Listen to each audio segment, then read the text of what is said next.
When you're writing a screenplay, you kind of leave it to the coordinators to choreograph exactly what's going to happen. In a book, you don't have a choreographer to organize the fight, and so you have to kind of paint a picture in somebody's head as to what's happening. But nobody wants to read Joe punches Bob in the face and Bob falls on the ground and Bob gets back up and Bob kicks him in the stomach. Nobody wants to read that. But it gets really hard to not do that and still paint the picture. If you're going to have a physical altercation in your story, root it in an emotional moment first, and then surround all that conflict around that. You have moments for dialogue. You have moments for internal monologues of like thoughts that happen. Because if I'm going to fight my brother, and we've gotten to the point where we're actually going to have a real fight and a fight to the death, there's going to be some thoughts that I have about this. There's going to be some words exchanged about this.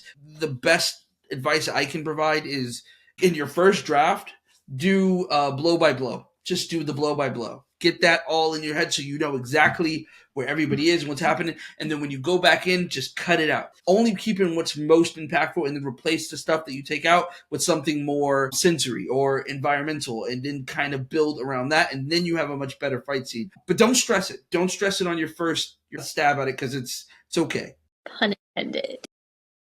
So, I would, as an example, you can say the brother kicks the other brother in the chest, right? Or on the ground in the chest. Instead of going, he kicked him in the chest, you say the tip of his foot hit his ribs, and he could feel it come all the way up his bones and into his chest, his own chest, his own heart, and that felt good that he could feel the crack because he was so angry and wanted to make him brittle. There you go. Exactly.